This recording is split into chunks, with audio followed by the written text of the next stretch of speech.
We had an intern from Miles and one from UAB, and he selected me to be the intern with Miles. And I started my internship on September 15th, 1993. When my internship ended, and just being flat honest with you, I'm 52, I'll be 53 next month. I still don't have the slightest idea as to when my internship ended, why they hired me. I don't know if they saw something special in me, or they figured that this kid's not going to make it, so we're going to give him a job. I can honestly tell you, I don't know which, but either way, I'm blessed that I was able to stay. You sound like you might have grown up in Britain. I was born and raised here. I was born in St. Louis. I was born in UAB. And my mother worked right down the street at, and you're old enough to remember, what would have been South Highlands. Yes. My mother worked there, and then Richard Scrusher came in and turned the health south and did all that stuff. But she worked there just as a nurse. He had all his problems. The house health that was going to be on 280, I think the construction. The digital hospital? Yeah. It finally got finished. Brand new. It took that thing forever to get finished. Yes, it did. I had an operation when it first opened. My niece just gave birth to her second child at Grandview this summer.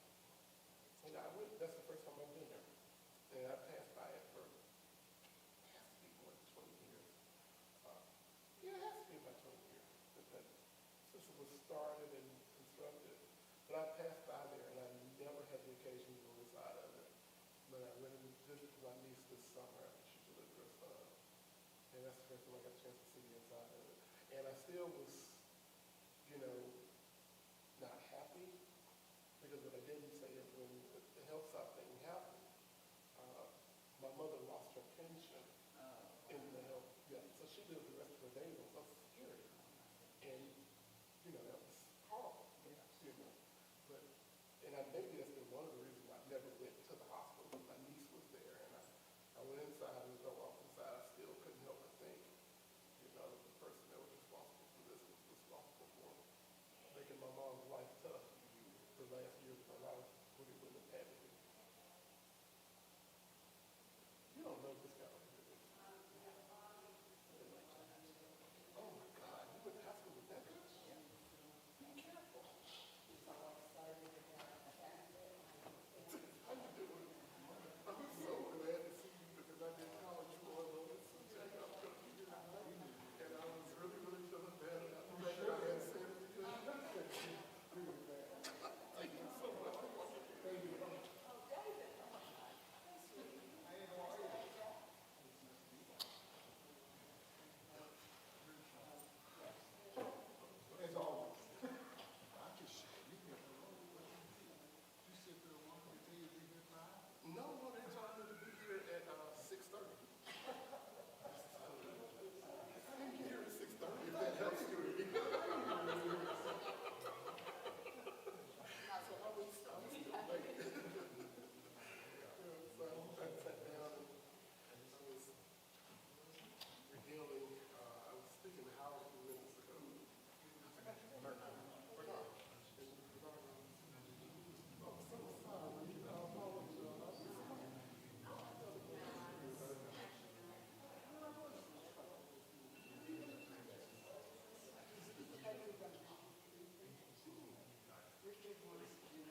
Okay, can you all hear me? Oh, that was actually very loud.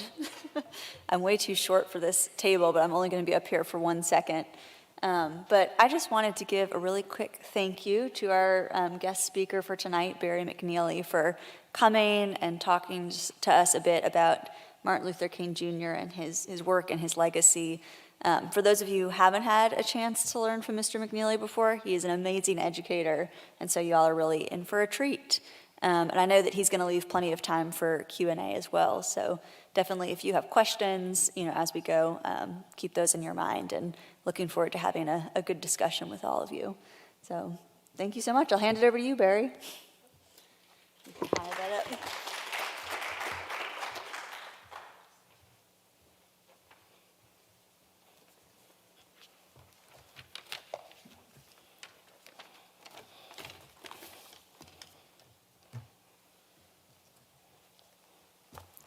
Before I say anything,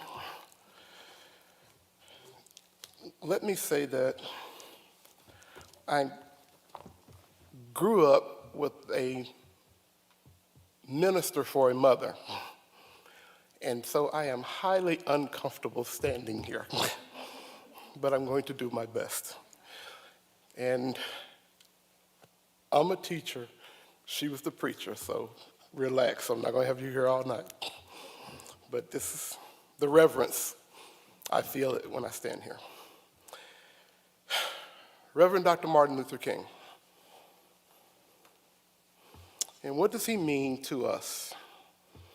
And what do we take away from reflecting on Martin Luther King?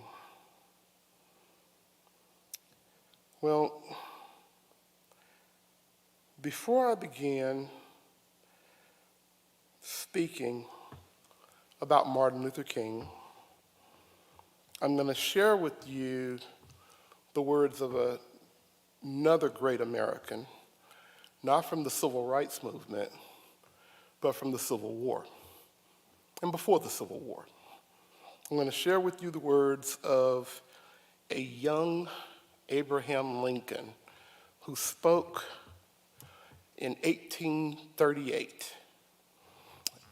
And I'm not going to read his entire speech, because in 1838, there did not exist telephones, there did not exist internet and televisions, and I say all that to say people listen to speeches for entertainment. And so they sat for a while. But I'm going to read you the beginning of his Lyceum address. And as you follow through his thoughts, I want you to be able to see the advent of who Martin Luther King was to this city, this state, and this nation. He begins. Oh, by the way, the title of his speech is The Perpetuation of Political Institutions. As a subject for the remarks of the evening, the perpetuation of our political institutions is selected. We find ourselves under the government of a system of political institutions, conducing more essentially to the ends of civil and religious liberty. Conducing more essentially to the ends of civil and religious liberty than any of which the history of former times tells us. We, when mounting the stage of existence, found ourselves the legal inheritors of these fundamental blessings. We toiled not in the acquirement or the establishment of them. They are a legacy bequeathed to us by a once hardy, brave, and patriotic, but now lamented and departed race of ancestors. Theirs was the task, and nobly they performed it, to possess themselves, and through themselves, us, of this goodly land, and to uprear upon its hills and valleys a political edifice of liberty and equal rights. 'Tis ours only to transmit these, former unprofaned by the foot of an invader, this task of gratitude to our fathers, justice to ourselves, duty to our posterity, and love for our species in general, all imperatively require us to faithfully perform. How then shall we perform it? At what point shall we expect the approach of danger? By what means shall we fortify against it? Shall we expect some transatlantic military giant to step the ocean and crush us at a blow? Never. All of the armies of Europe, Asia, and Africa combined, with all the treasure of the earth in their military chest, with a Bonaparte for a commander, could not by force take a drink from the Ohio or make a trek on the Blue Ridge in the trial of 1,000 years. At what point, then, is the approach of danger to be expected? I answer, if it ever reach us, it must spring up amongst us. It cannot come from abroad. If destruction be our lot, we ourselves must be its author and finisher. We will live forever as a nation of free men and women, or we will die by suicide. Martin Luther King came to Birmingham, Alabama. And when Martin Luther King came to Birmingham, Alabama, he was brought here through the insistent urging of a minister named Reverend Fred Lee Shuttlesworth. He was also brought here by the relationships that he had with an attorney by the name of Stanley Levinson. He was brought here by the encounter and the relationship he had with a rabbi named Abraham Joshua Herschel. When he came here, he found a city at war with itself. He found the most segregated city in the United States of America. Birmingham, Alabama was referred to as the Johannesburg of the United States. When he comes here and he finds segregation, we're all in Birmingham, Alabama, and we understand the history of segregation. He saw examples of it. Can anybody share with me an example of segregation? Sure.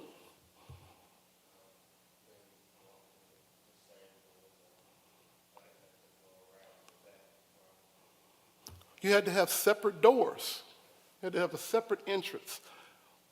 The law, not an idea, not a custom, but the law stated that any compartment that contained mixed-race people in Birmingham, Alabama if that compartment was a cathedral, if that compartment was a bus, if that compartment was a movie theater, if it was a restaurant, it didn't matter. It had to have a separate door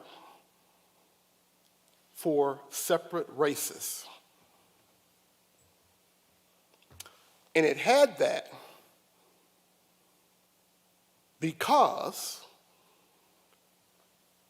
they were creating a caste system in Birmingham, Alabama, in the United States of America.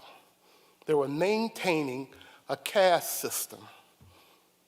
And the lowest rung of the caste system in India were a group of people who were referred to as untouchables.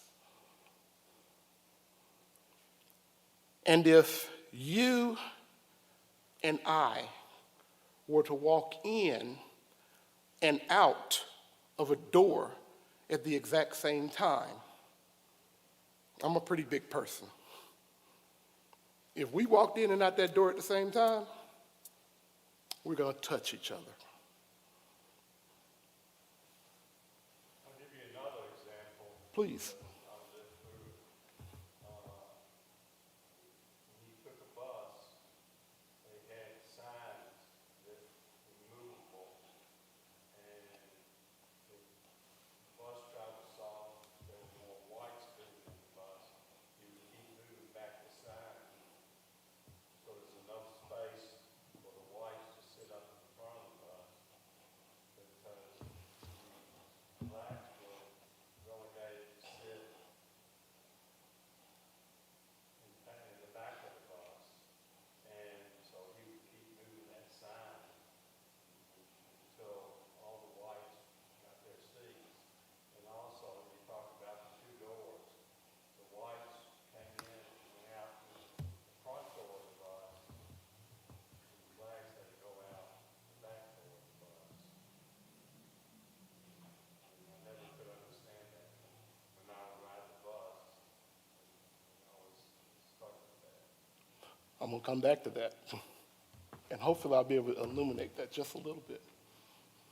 Anyone else have another example of segregation? Schools. You know, during segregation, and right now, 2023, please don't get that crossed up.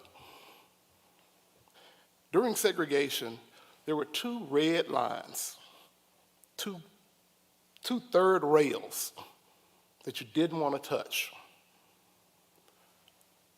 One of them was voting, and the other was education.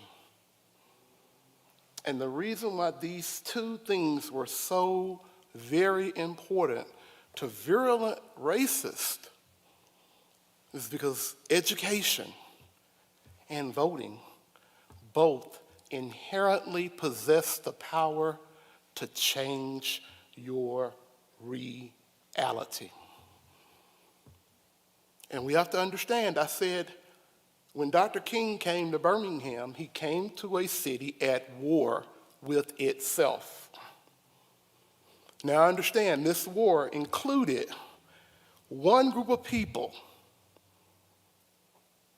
who were so committed to changing, to transforming, to progressing, and leaving segregation behind. They were so committed to it, when the Freedom Riders in 1961, their initial ride, there was 6 white students and 7 black students that rode from Washington, D.C. and came down to the South. When they reached Atlanta, they met with Dr. Martin Luther King. And Dr. King was concerned for them. And Dr. King warned them that they might not want to come into Alabama. But a very powerful activist and educator a woman by the name of Diane Nash. She looked Dr. King in the eyes and she told Dr. King, each one of these students has their last will and testament on their person.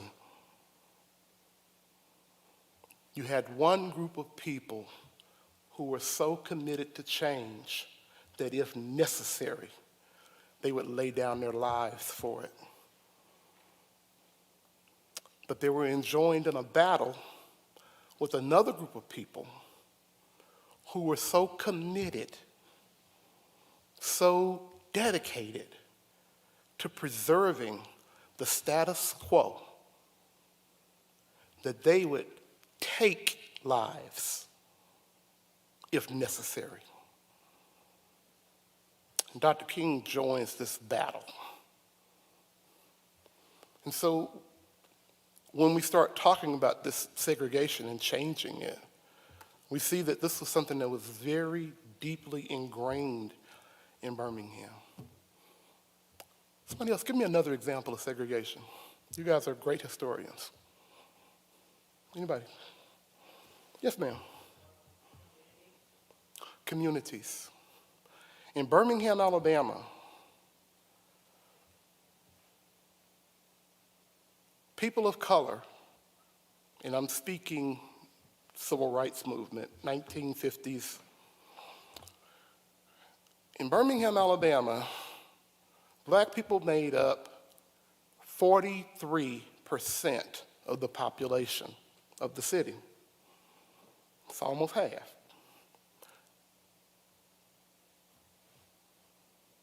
But by law, they were only allowed to live in 11% of the residential territory of this city.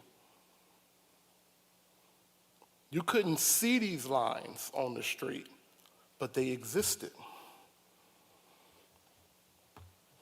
There was a woman in 1949. Her name was Mary Means Monk. She hired an attorney by the name of Arthur Shores to sue the city of Birmingham. And in a case known as Monk versus Birmingham, she sued to get the right to move into an area that was reserved for white people. She won that case. She moved into her new home, and I don't want you all to think I'm the genius historian, because I know the date is December 18th. I know that date because that's my anniversary. I was just talking about that. She moves into her new home December 18th, 1949. 72 hours later, that home is a shambles because it's been bombed. She wasn't killed and her family wasn't injured, but more than that, she wasn't intimidated. She rebuilt her house. She moved right back in. Then her house was bombed a second time. Mary Means Monk, being Mary Means Monk, she had the house rebuilt defiantly in brick. It didn't stop her from bombing her house a third time. She lived on a street known as Center Street in Birmingham. On Center Street, by law, before her victory, the eastern side of the street was reserved for black people, and the western side of the street was reserved for white people. If you ever go to Center Street, you might have been there and didn't know you were there if you've ever been to Legion Field. But it always interests me that on the eastern side of the street and on the western side of the street, there are housing projects on both sides. Even in the midst of the Great Depression, when the housing projects were built, they built housing projects for whites and housing projects for blacks. I'll give you my segregation. They segregated poverty. I'll take one more example. Segregation.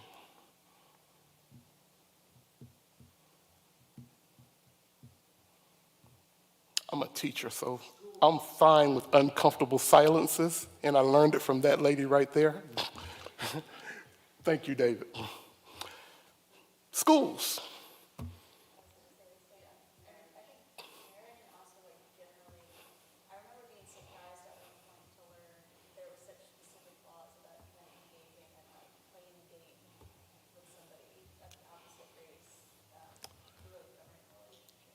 Section 597, the code in Birmingham, said that it was illegal, it should be unlawful for a Negro and a white person to play a game in company with each other in any game of cards, dice, dominoes, or checkers. Jackie Robinson comes along, and we give Jackie Robinson credit for baseball. The Brooklyn Dodgers, he integrates Major League Baseball. Well, Eugene Theophilus Connor, more colloquially known as Bull Connor saw the writing on the wall. And so he amended Section 597.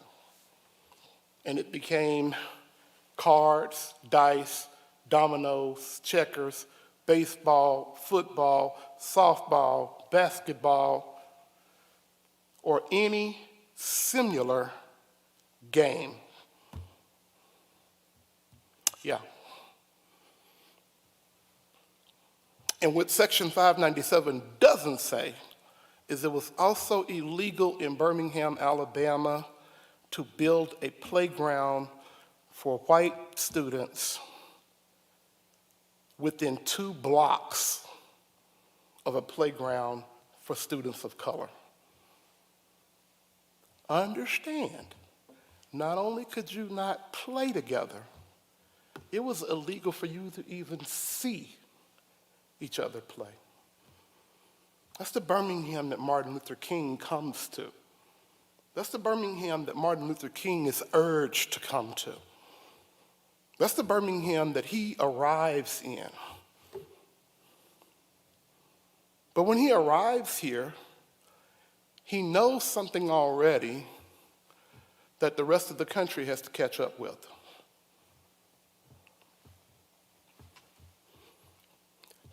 And I'm about to say something that might make you want to take my temperature or see if I bump my head. But you see, Dr. Martin Luther King, he knew that segregation had absolutely nothing to do with keeping black people and white people apart from one another. That's not what segregation was designed to do. And while we're talking about designs, we need to understand that segregation was not an original Southern phenomenon. Segregation began to be practiced in the North in the United States of America. Now, I just made a statement. After we've talked about separate doors and separate ends of the bus and separate schools and separate neighborhoods, I cannot stand here and not justify me saying that segregation had nothing to do with keeping people apart from one another. So I'm going to share you the following. And I'm reading from my dear departed friend. I call him a friend because I love his work. I didn't know him personally. But I'm reading from the work of James Loewen. And James Loewen wrote a book called Lies My Teacher Told Me.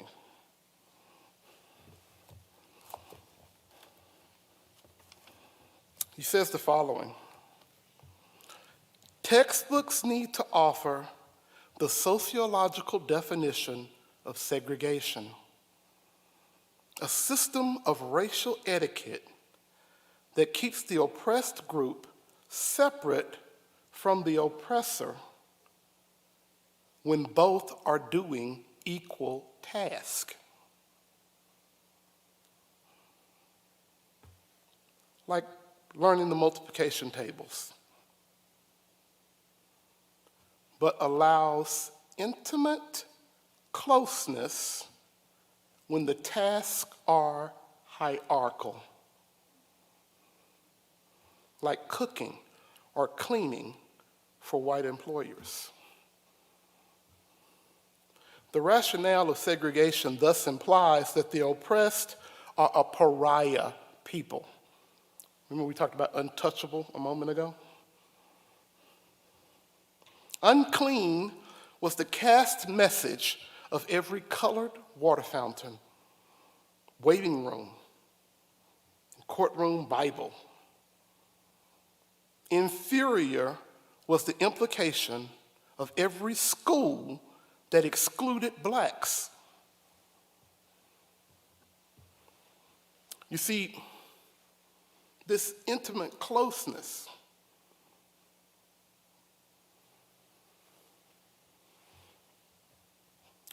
we didn't talk about Section 369 that said white people and people of color cannot eat in the same room in Birmingham. But 369 ended by saying, unless, you see, because people of color made up 43% of the population, and if you had a restaurant, you don't want to say that you're not going to serve 43% of the population, especially if some of that 43% looks like me.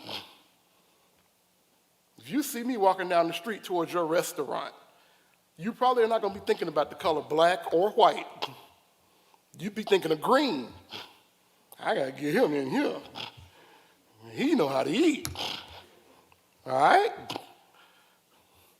So they left an exemption in 369 that said, unless there was a separate entrance from the street, and unless there was a 7-foot wall, solid wall, between both groups. Now understand, that 7-foot wall meant absolutely nothing. What was that 7-foot wall supposed to stop? If there was some sort of disease or microbe or whatever, it can't go over 7 feet. It's what we call pseudoscience. We learned a lot about that when we studied the Holocaust. People make things up. But I mentioned 369 because of everything that 369 said, 369 didn't say one thing. Crickets, silence about who cooked the food.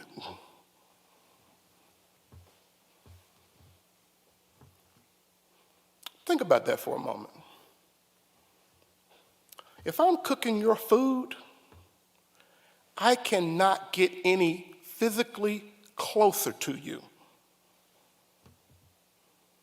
See, if I'm cooking your food, I'm taking these hands, and by the way, I can't cook, but just for example, I'm taking these hands and I'm going to put them in something that you are going to put into your very body. And then your body is going to digest that material, and that it doesn't need, it'll excrete. But a part of what you put in your mouth, trust me, it stays with you, okay? So if segregation were so tied down to the idea of keeping people separate, why is it somebody could put their hands in somebody else's food? Why is it that you could have people literally breastfeeding people's children? Again, you can't get closer to somebody than breastfeeding that person. You just can't. But it wasn't illegal for a black woman to breastfeed a white child. You see, the idea is that separation, it was only when you were doing things that were equal. Why was it so very important to build playgrounds 2 blocks away from one another? You didn't want the kids to see each other play, and you didn't want those kids to see, hey, they just like us. They suck at baseball. Well, I'm kidding. I'm pretty good at football, though. Well, I used to be. It's a long time ago.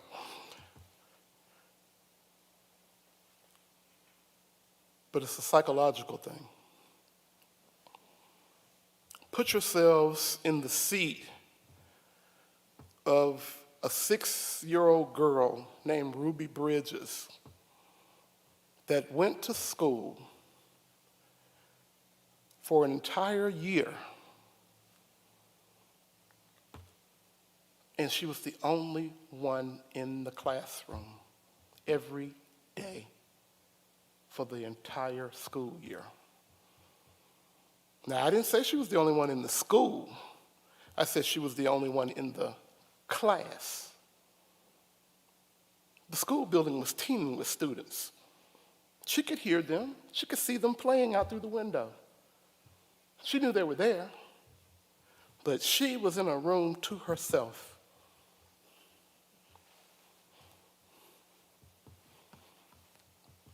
Stevie Wonder has a classic song. It's called Lately. It's a beautiful song. But in the song, he says, lately I've been looking in the mirror and I'm slowly picking myself apart.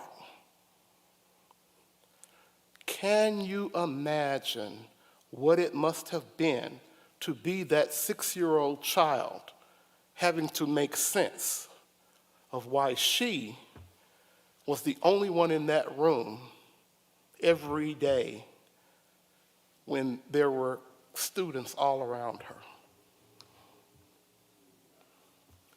What things might you say to yourself that you might not even say out loud to somebody else as to why you're not allowed to be with them?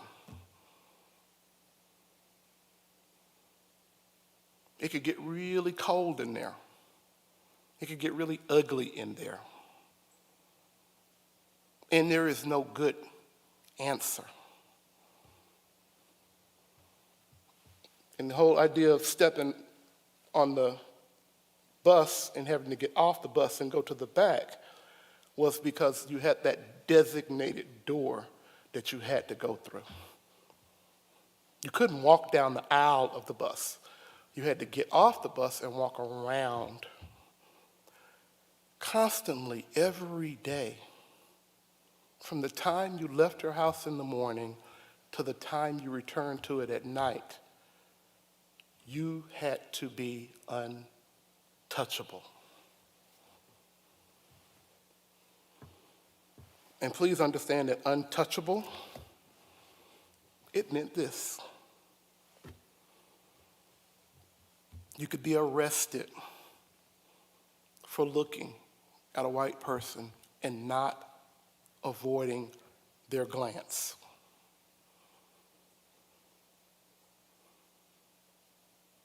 In 1946, a farmer by the name of Mac Ingram, he went to his neighbor's farm to borrow equipment.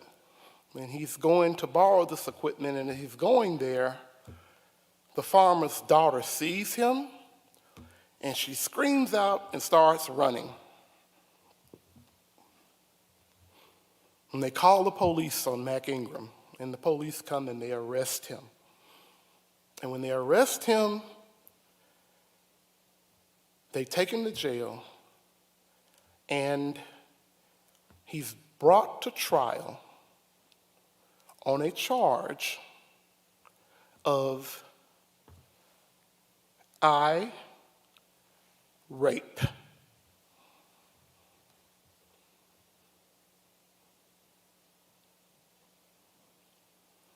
He never stood closer than 75 feet away from this young lady.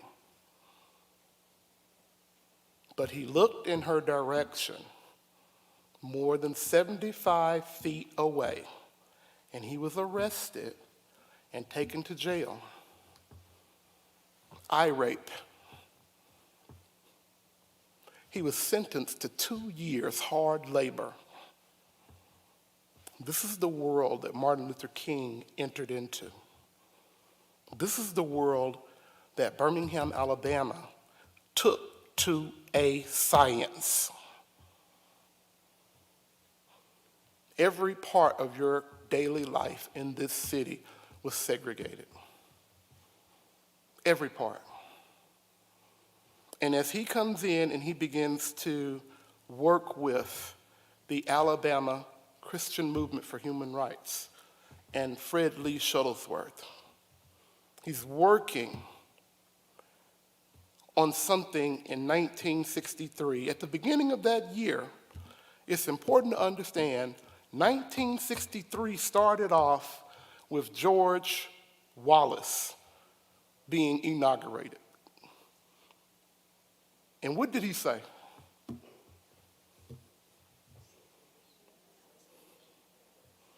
Yeah, segregation now, segregation tomorrow,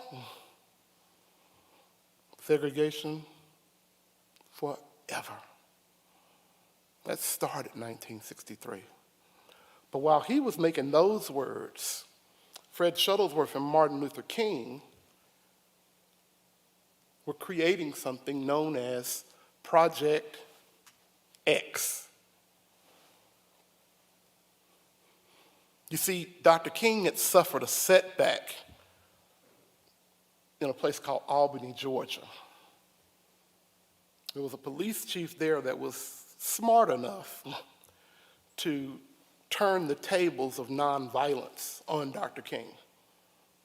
You see, when asked about nonviolent passive resistance, Dr. King said that he needed creative tension.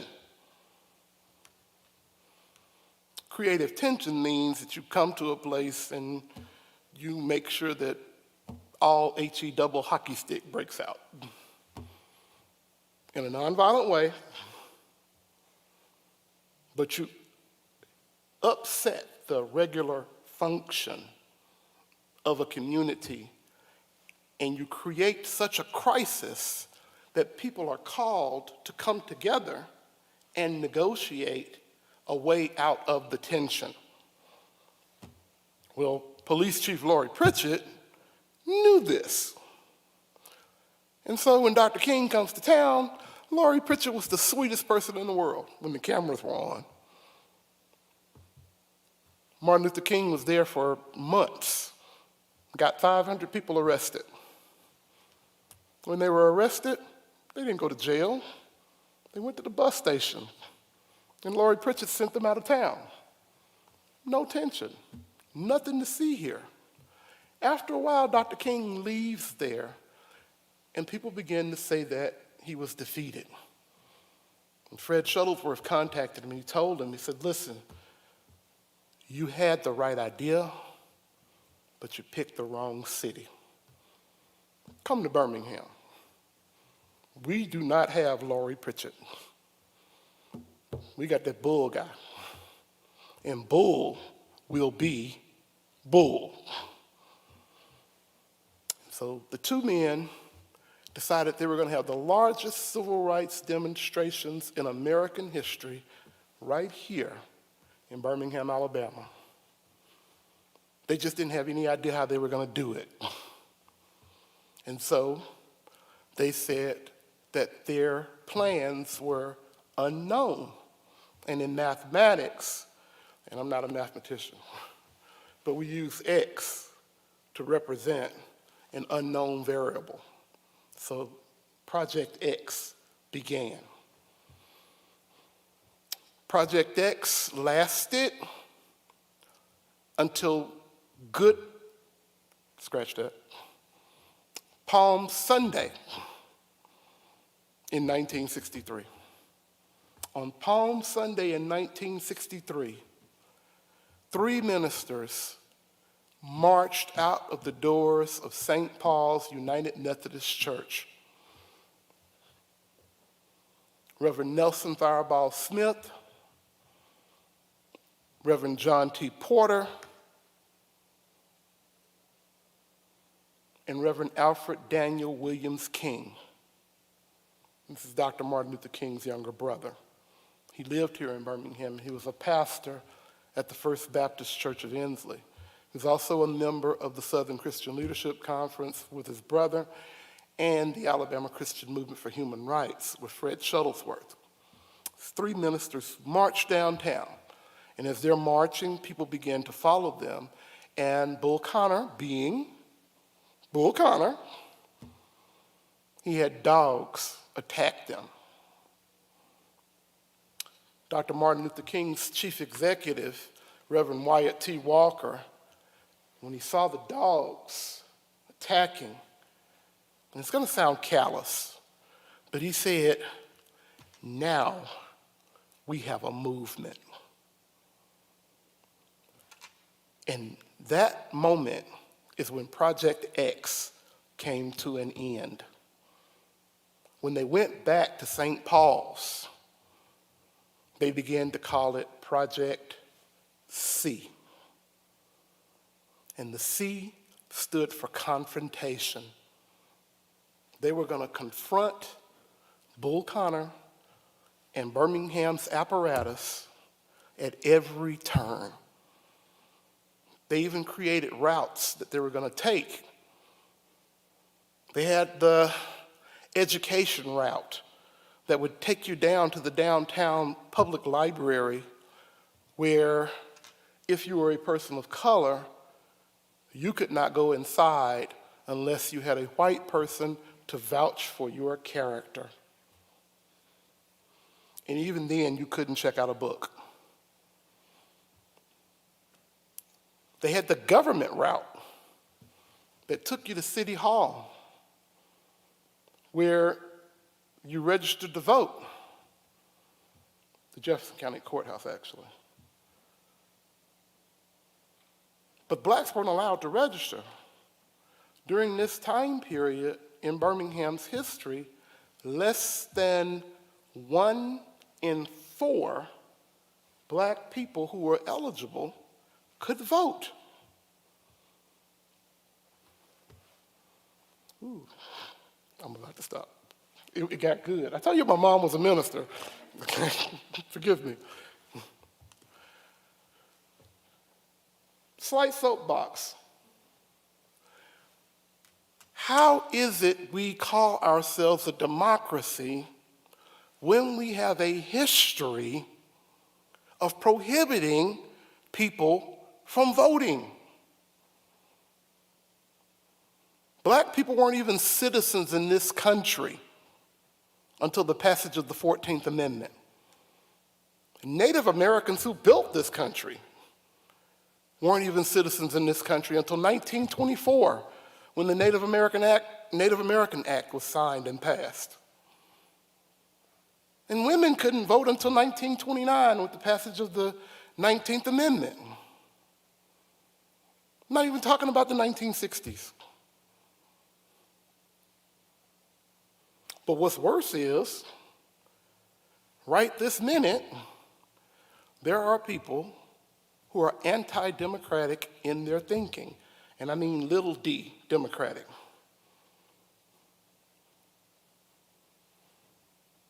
And I'd be remiss if I stood in a synagogue and I did not mention the idea of Christian nationalism and the Great Replacement theory. It's this idea that people are going to be brought into this country. Jewish people are behind it. They run everything.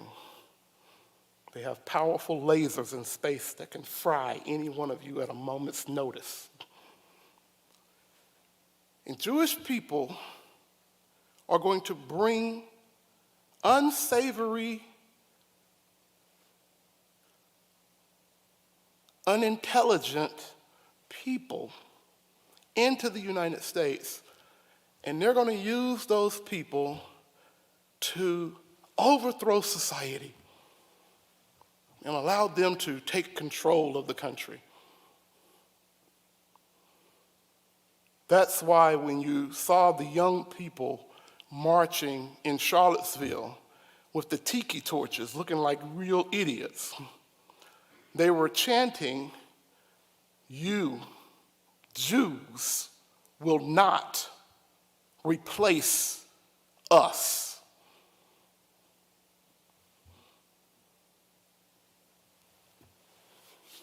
You know, when the guy went to Buffalo, New York, and walked into the grocery store and shot and killed 10 people, he referenced the Great Replacement Theory.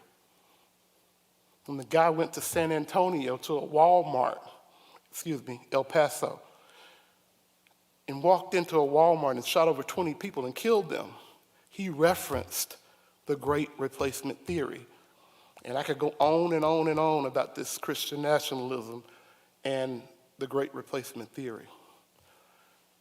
But these are the ideas that had to be face down.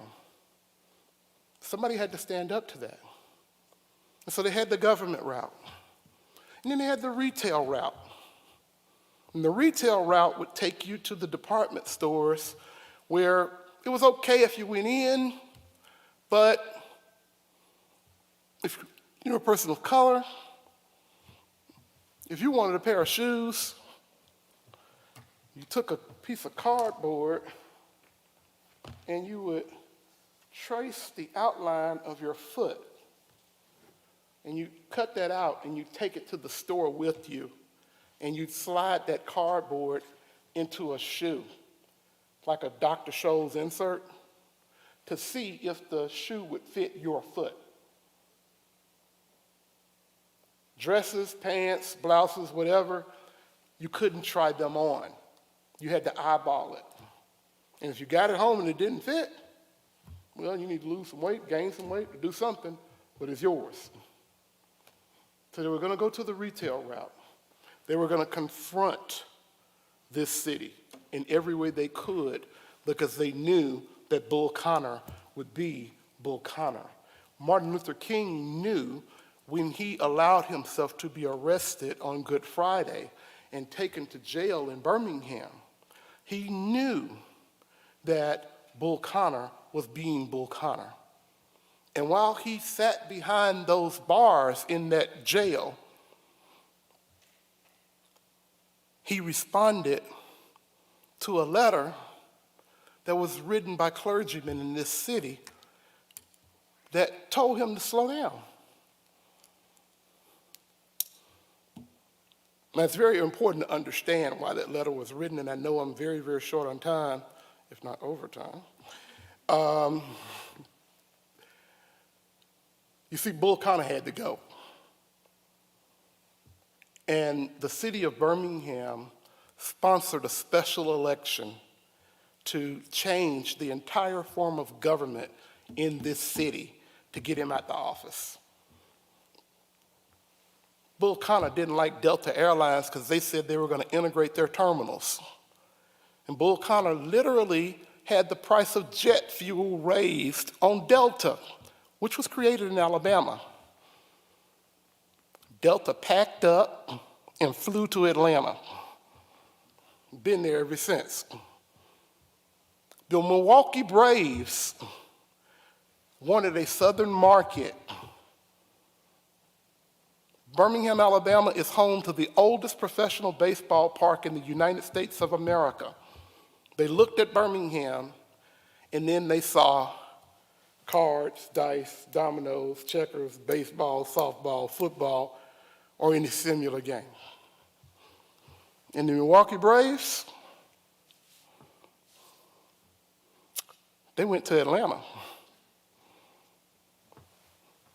The president of the Chamber of Commerce, a man named Sid Sminer, and others decided Bull Connor was going to drag Birmingham down to the you-know-what if they didn't stop him. And so they sponsored a special election, changed the whole form of government. People voted for this. And this forced Bull Connor now to run at large instead of running from a small district in Birmingham where he was always elected. From 1937 to 1963, he was always elected. He was out of office one time, but I don't have time to tell you about it. But the initiative won, and he's forced to run for mayor against a man named Albert Boutwell, a man who was a staunch segregationist. Reverend Fred Shuttlesworth referred to Albert Boutwell as Bull Connor Light.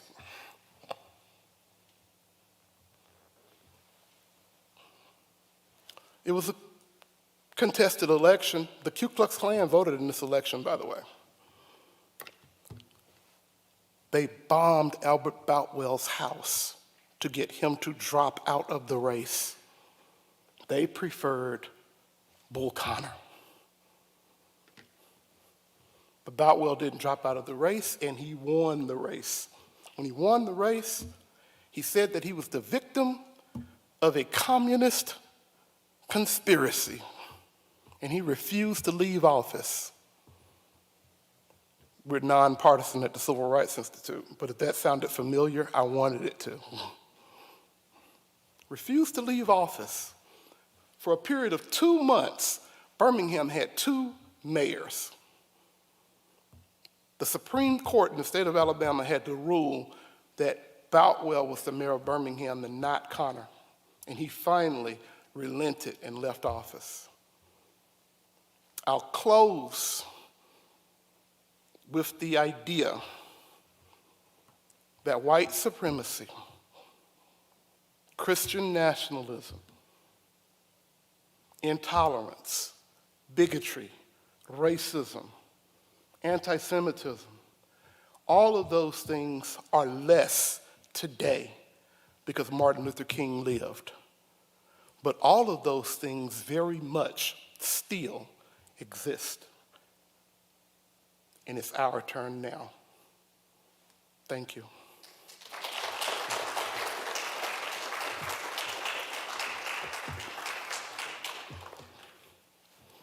Time for questions? Yeah, I know that we're up against 8 o'clock, but I'm sure if you have a few questions, we could answer a few of them. I'm going to ask the student.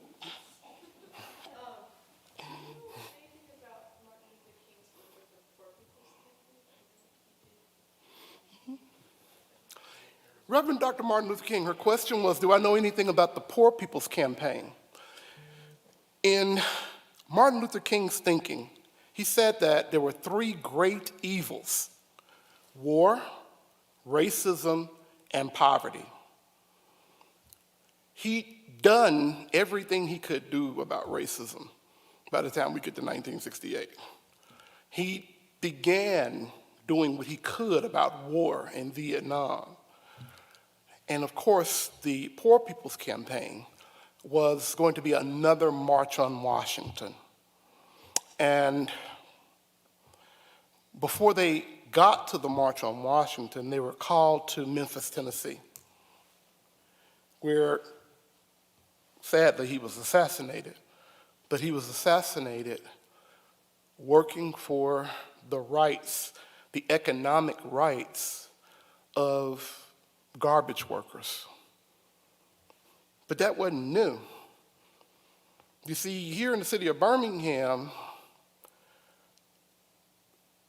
at the turn of the 20th century, black people and people of color had their education end at the 10th grade.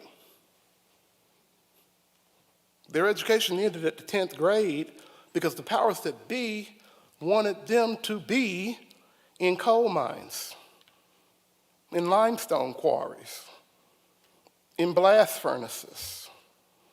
If you were a young lady or a woman, they wanted you to be in someone's house cooking and cleaning and taking care of children. Let me quickly say there's absolutely nothing wrong with working in a coal mine or a blast furnace or domestic work. This country was built on those kinds of things. But there's something decidedly wrong with me being able to say, you have to be the one to do it. And so this economic inequality existed early on, and it was something that affected this city. The workers in this city who were of color, when they worked at these steel mills, they were given the title helper. If you were a person of color, no matter what you did, the term helper was attached to your name. The term helper meant you were paid 30% less than anyone else doing that same job. And I should mention, most of the time, you taught the other people how to do the job, but you made 30% less than they did. And so this idea of poverty is a form of control. And Dr. King worked very, very hard against that. Very good question.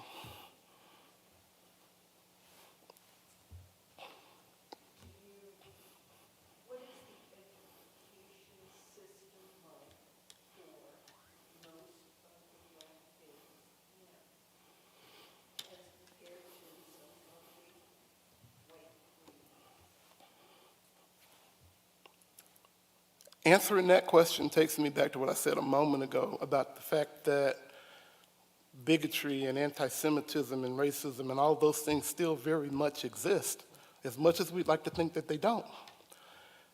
I work for Birmingham City Schools. In Birmingham City Schools, we have just over 23,000 students. Of those 23,000 students, 200 of them are white. There is another school system that bumps right up against Birmingham City Schools. And its demographics are completely the opposite. I think I could see the name of this school system on your face when I said it. It's Mountain Brook.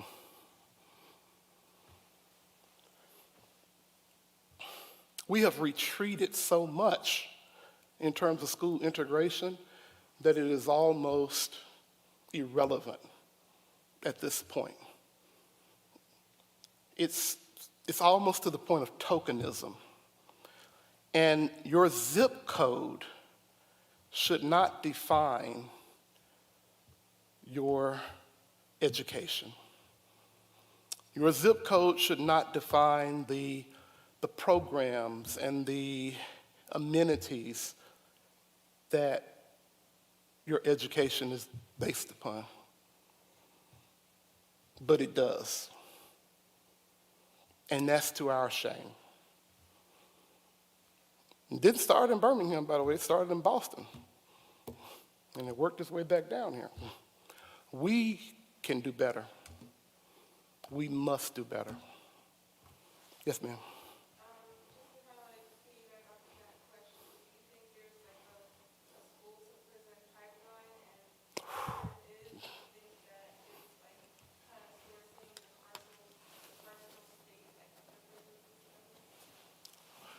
There is most definitely a school to prison pipeline.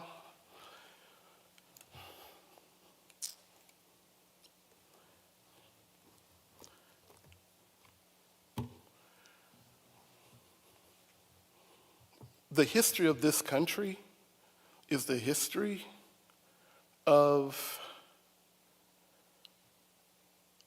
people not being compensated to their full value. It's just the history of this country. If we speak from 1789 to 1865, there was slavery. When slavery ended, it was replaced. And by the way, the reason that segregation started in the North and didn't exist in the South is because you had slavery.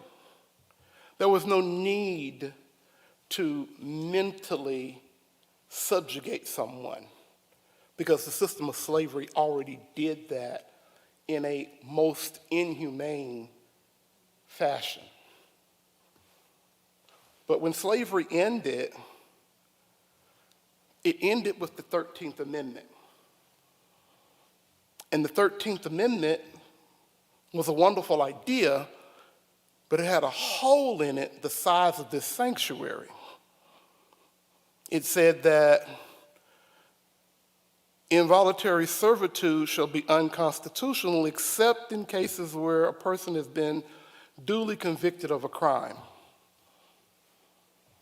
So they made being black a crime. And the convict leasing system was created. In this country, in this city, you could be arrested for not having $15 on your person. You could be arrested for not having a job, and it didn't count if you worked for another African American. You could be arrested for speaking too loudly around a white woman. And when you were arrested, you weren't taken to jail. You were taken to a coal mine. And let's understand, the convict leasing system that existed in this country until the very mid-20th century, that system at its most pernicious point had a 40% mortality rate. 4 out of 10 people who were arrested for speaking too loudly around a white woman never went home again. 4 out of 10 people who spit on a sidewalk before noon never saw their house or their family. 4 out of 10 people that couldn't prove they had a job on demand never went home. They worked them to death. I made mention of the Holocaust earlier. Understand, Adolf Hitler was the greatest monster in human form that ever walked the face of the earth. But he was not creative. Adolf Hitler got his ideas about subjugating people from the United States of America. The Nuremberg laws were based upon the Jim Crow laws. And the idea of working people to death, that didn't just spring out of nowhere. It was being done right here in the United States of America. The idea of not allowing certain people to have children, which is a human right, that started right here in the United States. The largest eugenics society on the face of the earth existed in the United States, in California. You have to be careful what you do and what you allow, because you don't know who is watching what you're doing and what they're going to do with it. When that convict leasing system was declared unconstitutional, it didn't take long at all to start private prisons. And those private prisons have brought us to where we are today with this. If a child is not reading on a certain level, then that child's chance of being incarcerated is elevated.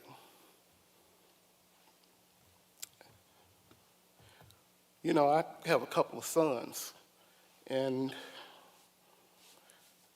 when the book Just Mercy came out, in the book Just Mercy, and I don't know why I can't say his name, I know him so well. I wouldn't call him my friend. But anyway, the author writes that 1 in 3 African American male children will be incarcerated before their 21st birthday. I have 2 sons. That scares the heck out of me. But yes, it is very much tied to that. Again, thank you so much.